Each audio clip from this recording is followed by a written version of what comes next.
सभी कष्ट, पीड़ाओं और रोगों से मुक्ति दिलाने वाली होती है मोक्षदा पूर्णिमा।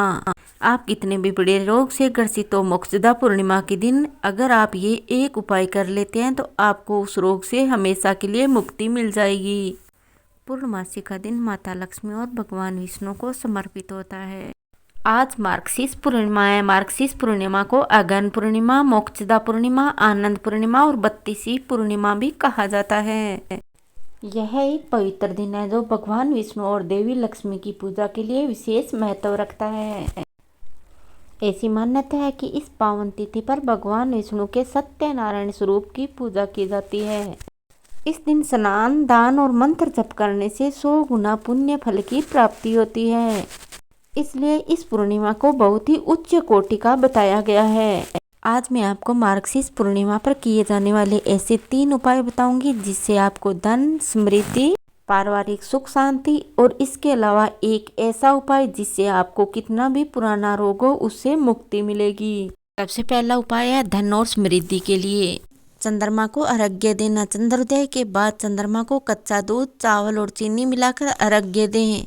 अर्घ्य देते हुए ओम एकली सोमाय नमः मंत्र का जाप करें।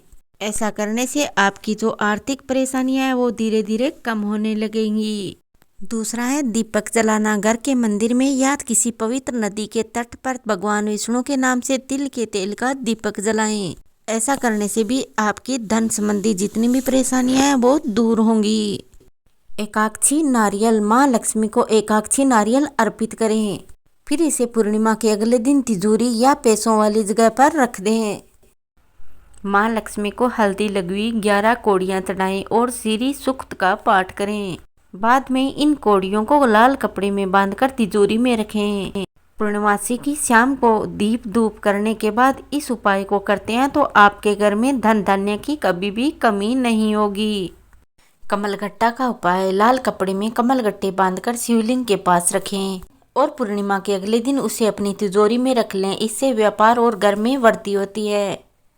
ये उपाय थे आर्थिक स्थिति को सुधारने और कर्ज मुक्ति के लिए। अब मैं जो आपको उपाय बता रही हूँ वो है परिवार में सुख और शांति के लिए। अगर आपके घर में हमेशा लड़ाई झगड़े होते रहते हैं, कलह द्वेष बना रहता है तो ये उपाय आपको गृह शांति के लिए उत्तम है। इस उपाय को करने से आपके घर में सुख समृद्धि का वास होगा और परिवार के सदस्यों में आपसी प्रेम बना रहेगा। घर में तुलसी का पौधा लगाएं।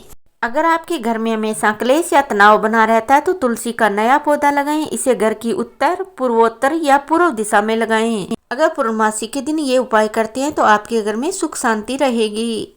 सफेद चंदन का प्रयोग। भगवान विष्णु को सफेद चंदन का तिलक लगाएं। इससे गृह क्लेश कम होता है। पहले के जो उपाय थे वो थे आर्थिक स्थिति को सुधारने के लिए, कर्ज मुक्ति के लिए और आर्थिक संपन्नता के लिए। पहले के जो उपाय थे वो गृह क्लेश को दूर करने और आर्थिक सुख समृद्धि के लिए थे। इन उपायों को करने से आर्थिक संपन्नता बढ़ती है और कर्ज से मुक्ति मिलती है। ये आप किसी भी पूर्णिमा के दिन कर सकते हैं, लेकिन सबसे ज्यादा उत्तम होता है मार्गशीर्ष पूर्णिमा को। इस दिन अगर आप ये उपाय करते हैं तो उत्तम फल की प्राप्ति होती है। अब जो मैं आपको अंतिम उपाय बताने जा रही हूँ वो है रोग मुक्ति के लिए। आप किसी भी प्रकार की बीमारी से परेशान हैं, लंबे समय से चली आ रही बीमारियों से मुक्ति नहीं मिल रही है, कोई रोग अगर आपका पीछा नहीं छोड़ रहा है तो ये उपाय कर सकते हैं। यह उपाय इतना उत्तम फलदायी है कि इसको करने से आप रोग मुक्त हो जाएंगे।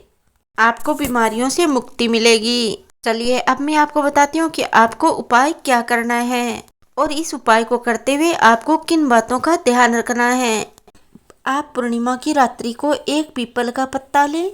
अब उस पत्ते के ऊपर आपको थोड़े से चावल लेने हैं।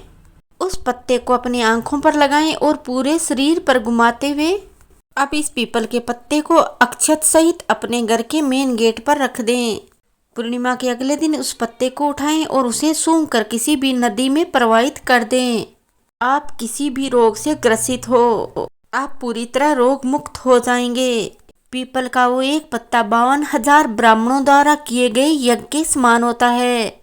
वो पवित्र अक्षत और पीपल का पत्ता आपको रोग मुक्त कर देंगे। आपको ये उपाय गुपचुप तरीके से करना है, यानी इस उपाय को करते वक्त आपको किसी को भी बताना नहीं है। जब आपको इस उपाय को करने से पुण्य फल की प्राप्ति हो जाती है, उसके बाद आप 11 से 21 लोगों को रोग मुक्ति के लिए ये उपाय बता सकते हैं। इससे आपको और भी पुण्य की प्राप्ति होगी। तो ये थे कुछ पूर्णमासी के दिन किए जाने वाले उपाय जो मार्गशीर्ष मास की पूर्णिमा को किए जाते हैं। रोग मुक्ति के लिए जो उपाय किया जाता है वो मार्गशीर्ष मास को ही किया जाता है। बाकी के उपाय आप किसी भी पूर्णिमा को भी कर सकते हो। ये उपाय पूर्ण फलदायी और उत्तम होते हैं। अगर आप मेरे चैनल पर पहली बार विजिट कर रहे हैं तो इसे सब्सक्राइब कर लीजिए ताकि ऐसी धार्मिक जानकारी आपको हमेशा मिलती रहे। एक नई और महत्वपूर्ण जानकारी के साथ मैं आपसे फिर मिलूंगी। तब तक जय श्री कृष्णा, राधे राधे।